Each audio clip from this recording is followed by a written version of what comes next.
নির্বাচন গণতন্ত্র নিয়ে অন্তর্বর্তী সরকারকে সহায়তার আশ্বাস বাইডেনের। রোহিঙ্গা ইস্যুতে আন্তর্জাতিক সম্মেলন আয়োজনে জাতিসংঘকে ডক্টর ইউনূসের প্রস্তাব। সাবেক শিল্পমন্ত্রী নুরুল মজিদ মাহমুদ গ্রেফতার। বাড্ডা থানার হত্যা মামলায় আসামি সালমান, আনিসুল, পলক ও দীপু মনি। দেখছিলেন ক্রাউন সিমেন্ট সংবাদ শিরোনাম, এবারে বিস্তারিত। নির্বাচন গণতন্ত্র সহ সব ধরনের কাজে ডক্টর মোহাম্মদ ইউনূসের নেতৃত্বাধীন অন্তর্বর্তীকালীন সরকারকে যুক্তরাষ্ট্রের পূর্ণ সমর্থনের কথা জানিয়েছেন মার্কিন প্রেসিডেন্ট জো বাইডেন। নিউ ইয়র্কে জাতিসংঘ সাধারণ পরিষদের অধিবেশনের ফাঁকে দুই নেতার দ্বিপক্ষীয় বৈঠক হয়। বৈঠকে ছাত্র জনতার গণঅভ্যুত্থানে রচিত হওয়া নবরূপে গণতন্ত্র ফিরে পাওয়া বাংলাদেশ পুনর্গঠনে সরকারের পাশে থাকার আশ্বাসও মার্কিন প্রেসিডেন্টের। এদিকে রোহিঙ্গা সংকট নিয়ে জাতিসংঘ সদর দপ্তরে উচ্চ পর্যায়ের বৈঠকে এই ইস্যুতে আন্তর্জাতিক সম্মেলন আয়োজনে জাতিসংঘ মহাসচিবের প্রতি আহ্বান জানিয়েছেন ডক্টর ইউনূস। রোকনুজ্জামানের রিপোর্ট। অন্তর্বর্তীকালীন সরকারের প্রধান উপদেষ্টা অধ্যাপক মোহাম্মদ ইউনূস জাতিসংঘের সাধারণ পরিষদ অধিবেশনে যোগ দিতে যুক্তরাষ্ট্র সফরের প্রথম দিনেই মার্কিন প্রেসিডেন্ট জো বাইডেনের সঙ্গে বৈঠক করেন। জাতিসংঘ অধিবেশনের সাইডলাইনে এবারই প্রথম বাংলাদেশের কোনো সরকার প্রধানের সাথে বৈঠক করলেন মার্কিন প্রেসিডেন্ট। নিউ ইয়র্ক স্থানীয় সময় মঙ্গলবার অনুষ্ঠিত বৈঠকে বিগত সরকারের আমলে নিপীড়নের বিরুদ্ধে শিক্ষার্থীদের সাহসী ভূমিকা এবং বাংলাদেশ পুনর্গঠনে তাদের গুরুত্বপূর্ণ অবদানের কথা জো বাইডেনকে জানান প্রধান উপদেষ্টা। এ সময় মার্কিন প্রেসিডেন্ট জো বাইডেন নির্বাচন, গণতন্ত্র সহ যে কোনো ধরনের কাজে বাংলাদেশ সরকারের পাশে থাকার আশ্বাস দেন। জো বাইডেন বলেছেন যে তার ফুল সাপোর্ট আছে বাংলাদেশের প্রতি, বাংলাদেশের ইন্টারিম গভর্নমেন্ট, প্রফেসর ইউনূসের যে ইন্টারিম গভর্নমেন্টের প্রতি, এবং উনি জানতে চেয়েছেন কি কি সাপোর্ট লাগবে। বৈঠকে প্রধান উপদেষ্টা জুলাই বিপ্লব চলাকালীন এবং এর পরে বাংলাদেশি শিক্ষার্থীদের আঁকা ছবির অ্যালবাম মার্কিন প্রেসিডেন্টকে উপহার দেন। এ সময় যুক্তরাষ্ট্রের স্থানীয় সময় সকাল 8টায় জাতিসংঘের সাধারণ পরিষদের ৭৯তম অধিবেশনে যোগ দেয়া বিশ্ব নেতাদের স্বাগত জানিয়ে সংবর্ধনার আয়োজন করেন সংস্থাটির মহাসচিব আন্তোনিও গুতেরেস। জাতিসংঘ সদর দপ্তরের উত্তর প্রতিনিধি লাউঞ্জে এই সংবর্ধনায় যোগ দেন ডক্টর মোহাম্মদ ইউনূস। এরপর কানাডার প্রধানমন্ত্রী জাস্টিন ট্রুডোর সাথেও সাইডলাইন বৈঠক করেন প্রধান উপদেষ্টা। বৈঠকে মোহাম্মদ ইউনূসের নেতৃত্বের প্রশংসা করে কানাডার প্রধানমন্ত্রী বাংলাদেশে প্রাতিষ্ঠানিক সংস্কারের ক্ষেত্রে সরকারকে সহযোগিতার আশ্বাস দেন। পূর্ববর্তী সরকার দেশের প্রতিষ্ঠানগুলোকে কিভাবে ধ্বংস করেছিল সেই বিষয়টি কানাডার প্রধানমন্ত্রীর কাছে তুলে ধরার পাশাপাশি বাংলাদেশি শিক্ষার্থীদের আরও বেশি ভিসা দেওয়ার আহ্বান জানান ডক্টর মোহাম্মদ ইউনূস। ইতালির প্রধানমন্ত্রী জর্জিয়া মেলোনি, পাকিস্তানের প্রধানমন্ত্রী শাহবাজ শরীফ, IMF এর ব্যবস্থাপনা পরিচালকের সাথেও বৈঠক করেন প্রধান উপদেষ্টা। এছাড়া রোহিঙ্গা সংকট নিয়ে জাতিসংঘের সদর দপ্তরে প্রধান উপদেষ্টার সাথে উচ্চ পর্যায়ের কর্মকর্তাদের বৈঠক হয়। বৈঠকে মিয়ানমারের জাতিসংঘের মহাসচিবের বিশেষ দূত, শরণার্থী বিষয়ক হাই কমিশনার উপস্থিত ছিলেন। এখানে প্রধান উপদেষ্টা রোহিঙ্গা ইস্যুতে একটি আন্তর্জাতিক সম্মেলন আয়োজনের জন্য জাতিসংঘ মহাসচিবকে আহ্বান জানান।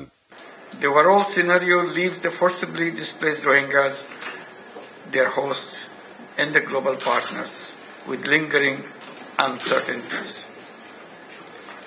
While the focus and humanitarian support to the Rohingyas dwindle, presence of sizable young population in the camps potentially creates another layer of complexity to the crisis. Excellencies, we are concerned over the deteriorating security situation and instability in the bordering region, including sporadic group fighting and criminal activities. Our law enforcement agencies and people, together with the international community, have so far been able to maintain peace and stability in the camps. So the crisis in Rakhine State merits careful revisit. Creating an inclusive society in Myanmar is key, where all ethnic communities can live in peace and harmony.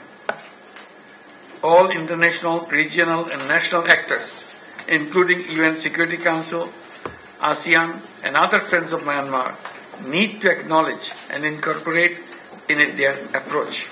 এছাড়া new ইয়র্কে Clinton ফাউন্ডেশনের অনুষ্ঠানেও যোগ দেন অন্তর্বর্তীকালীন সরকারের প্রধান উপদেষ্টা অধ্যাপক মোহাম্মদ ইউনূস।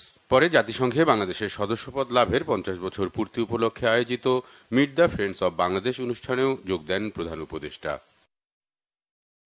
রোকনুজ্জামান, বাংলাভিশন, ঢাকা। নতুন আরেক হত্যা মামলায় সালমান এফ রহমান, আনিসুল হক, দীপু মনি ও জুনায়েদ আহমেদ পলককে গ্রেফতার দেখিয়েছে আদালত। রাজধানীর বাড্ডা থানায় হাফিজুল হত্যা মামলায় তাদের আসামি করা হয়েছে। সকালে ঢাকার সিএমএম আদালতে সাবেক আইনমন্ত্রী আনিসুল হক, সাবেক শিক্ষামন্ত্রী ডক্টর দীপু মনি ও সাবেক আইসিটি প্রতিমন্ত্রী জুনায়েদ আহমেদ পলক এবং শেখ হাসিনার বেসরকারি শিল্প উপদেষ্টা সালমান এফ রহমানকে আদালতে হাজির করে পুলিশ। বাড্ডা থানায় হাফিজুল হত্যা মামলায় তাদের আসামি করতে আদালতে আবেদন করে পুলিশ। 4 জনের মধ্যে আনিসুল হক ও Salman F Rahman New Market থানার হত্যা মামলার আসামি হয়ে কয়েক দফা পুলিশ হেফাজতে ছিলেন। এদিকে শিক্ষার্থী হত্যার অভিযোগে দীপু মনি ও জুনায়েদ আহমেদ পলককেও রাজধানীর তেজগাঁও থানা পুলিশ কয়েক দফা রিমান্ডে নেয়। এই 4 জনকে পুলিশ হেফাজতে নেওয়ার আবেদন ও জামিন আবেদন বাতিল করে কারাগারে পাঠিয়ে দিয়েছে আদালত। একই মামলায় গ্রেফতার দেখানো হয়েছে সাংবাদিক মোজাম্মেল বাবুকেও। সাবেক শিল্পমন্ত্রী নুরুল মজিদ মাহমুদ হুমায়ুনকে গ্রেফতার করা হয়েছে। গতকাল দিবাগত রাত 1:22 তাকে গ্রেফতার করেছে র্যাব। র্যাবের লিগ্যাল ও মিডিয়া উইং এর পরিচালক লেফটেন্যান্ট কর্নেল মুনিম ফেরদৌস এই তথ্য নিশ্চিত করে জানান, গত 4 আগস্ট নরসিংদীর মাধবদী এলাকায় বৈষম্য বিরোধী ছাত্র আন্দোলনের সময় ছাত্রদের উপর হামলা ও হত্যাকাণ্ডের অভিযোগে তার বিরুদ্ধে মামলা হয়েছে।